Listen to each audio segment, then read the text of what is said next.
औज़ुबिल्लाहिमिनश्शैतानिर्रजीम बिस्मिल्लाहिर्रहमानिर्रहीम अस्सलामु अलैकुम वरहमतुल्लाहि वबरकातुहू। नाज़रीन किराम, मैं हूँ फैसल सैयद। आप मेरा यूट्यूब चैनल देख रहे हैं। उम्मीद करता हूँ आप जहाँ भी होंगे रब ताला की पनाह में आफियत से होंगे। नाज़रीन, इंतहाई दुखनाक दिन आज के पाकिस्तानी कौम के लिए, पाकिस्तानी रियासत के लिए और दुनिया में पाकिस्तान की सालमियत का एक जो ख़तरा है उनके लिए एक पैगाम।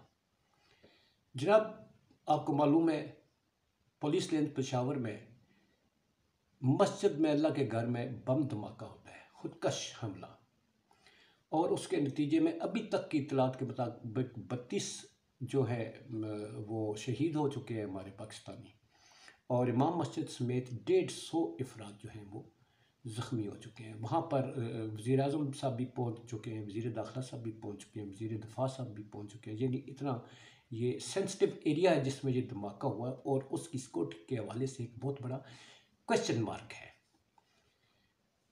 पुलिस लेंस कोई आम इलाका नहीं है, ये कोई राजा बाज़ार की तरह इलाका नहीं है, ये कोई मोती बाज़ार की तरह इलाका नहीं है। पुलिस लेंस है, बड़ा सेंसिटिव एरिया, और वहाँ पर खुदकश धमाके का चले जाना ये सिक्योरिटी इदारों के लिए बहुत बड़ा चैलेंज है।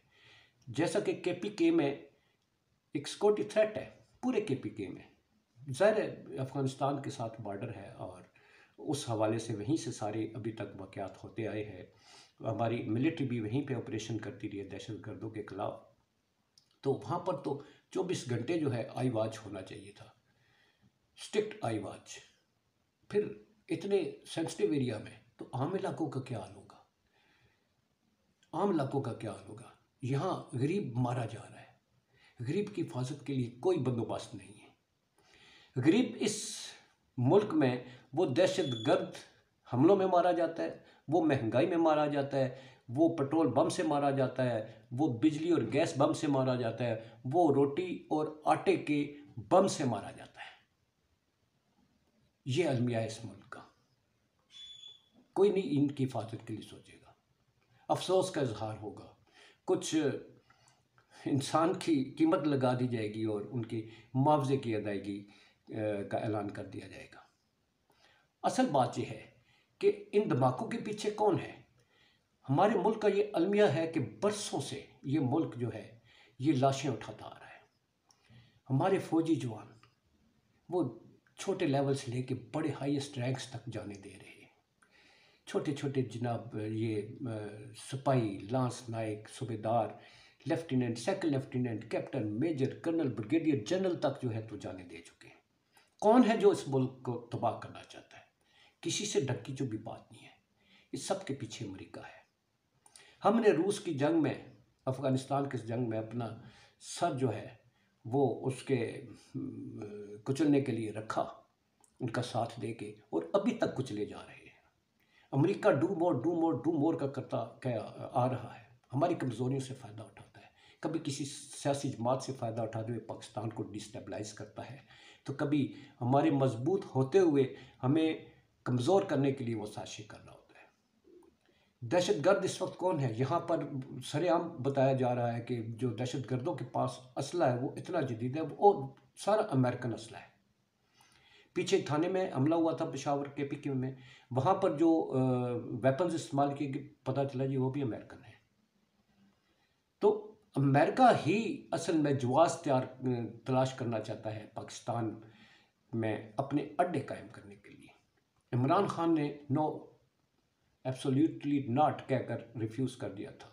अब बहाना चाहिए अमेरिका को पाकिस्तान को ये एश्योर करने के लिए कि जनाब मैं आपकी सालमियत की हिफाजत कर सकता हूँ, दहशतगर्द घुसे आ रहे हैं, आपकी सालमियत ख़तरे में है, मैं ड्रोन अटैक करूँगा, मुझे आप अपने मुल्क में अड्डे तो दें, आपकी सालमियत जो है तो उसकी हिफाजत मैं करूँगा। सारी गेम प्लान ये है। पाकिस्तान को कमज़ोर करने के पीछे अमेरिका का हाथ है, किसी से ढकी छुपी बात नहीं। मगर ये वो कंबल है जिससे कोई जान छुड़ाने की कोशिश नहीं करता। जो जान छुड़ाने की कोशिश करता है उसे इबरत का निशान बना दिया जाता है। इसमें भुट्टो हो, बेनज़ीर हो, या ज़ियाउल हक हो, या इमरान खान हो, सबका अंजाम आपके सामने है। सब अमेरिका से जान छुड़ाना चाहते थे, अपनी लाइन इख्तियार करना चाहते थे, सबको इबरत का निशान बनाया। किसी को सफ़ाए हस्ती से मिटा दिया तो किसी को इक़्तिदार से उठा के फेंक दिया। समझते नहीं है ये हुक्मरान। इक़्तिदार ऐसा लालच है जिसमें सब अंधे हो जाते हैं। मगर इससे जुड़े अफसोसनाक आज की बाकी तो मैं नेक्स्ट व्लॉग में बातें करूँगा। अफसोसनाक इसलिए कि इसमें सियासत की कोई बात नहीं करूँगा। अफसोस इस बात का होता है कि सलीम साफ़ी साहब जो है इसकी सिक्योरिटी को इमरान खान के प्रीवियस दौर में जो है पिछला वज़ीर आला जो है तैनातियाँ ऐसी करके गया था कि वो जो इस अहल नहीं थे। गरीदा फारूकी साहब जो है साहिबा ट्वीट करती हैं, अफसोस का इजहार करती हैं, साथ इलेक्शनों की बात करती है कि मुलतवी होते नजर मुस्तकबिल में नज़र नहीं आते। कितनी शर्मनाक बात है ये। आप इलेक्शनों को लेकर बैठी हुई हैं, वहाँ गरीबों के घर उजड़ गए हैं। आपके घर में कोई ऐसा कोई फ़र्द, वहाँ आपके घर का कोई फ़र्द मारा जाता तो मैं पूछता आप इलेक्शन की कैसे बात करती हैं। सलीम साफ़ी साहब इस वक्त जो हुकूमत है वो निगरान हुकूमत है। पंजाब के निगरान वज़ीर आला ने आते ही पुलिस ऊपर से नीचे तक उखाड़ पछाड़ करके रख दी। क्या KPK के वज़ीर आला अभी हाथ पर हाथ धरे बैठे हुए इमरान खान के लगाए हुए लोगों पर इत्तफा किए बैठे हैं? हरगिज़ नहीं। आप इन चीज़ों को सियासत से मत जोड़ें। कोई इंसानियत भी होती है, इंसानियत भी कोई चीज़ होती है। आपकी रोटियां तो लगी रहेंगी, ये चलती रहेंगी, ये खाते चलते रहेंगे। मत करें ऐसी बातें। या गरीब मारा जा रहा है, गरीबों के घर उजड़ गए। जितने लोग इस वक्त ज़ख्मी हुए हैं, KPK वो सूबा है जिसमें बेशुमार लोग जो हैं वो ज़ख्मियों की तादाद है, जो बेचारे जब से हमने इस जंग में हिस्सा लिया है उस वक्त से लेकर अभी तक जो है अपाहज हो चुके हैं, शहीद हो चुके हैं, बेवाएँ हैं, यतीम हैं। वहाँ पर कोई है उनका पुरसाने हाल जो आप ये इस तरह की बातें करते हैं। इसकी बात करते हैं कि ये अपाहज हो गए, उनकी बात करते हैं आप। ये उनकी पिछले जो लोग हैं वो जो अपाहज होते हैं उनकी बात करें। उनकी बात करते हैं कि वो अभी तक कितने लोग जो हैं वो कसम पुरसी के हालात से गुजर रहे हैं। आप गैर इंसानी किस्म की ऐसी बातें ऐसे मौके पर भी आप इस तरह की बातें करेंगे। अपने नंबर बढ़ाने के लिए, नंबर तो आपके बढ़ते जा रहे हैं, कम नहीं होते, वो आगे बढ़ते रहेंगे। अफसोसनाक बात है।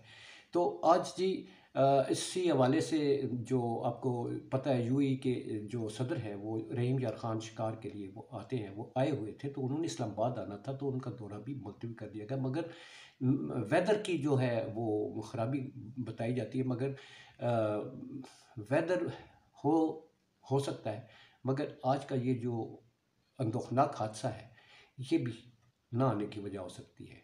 इस हादसे ने पाकिस्तान के लिए दुनिया भर में एक मैसेज जाता है कि पाकिस्तान गैर महफूज मुल्क है। यहाँ सरमाएकार आने से डरते हैं। यहाँ पर बैरून मुल्क से जो ये स्याह है वो आने से डरते हैं। कौन है इस मुल्क को जो संभालेगा?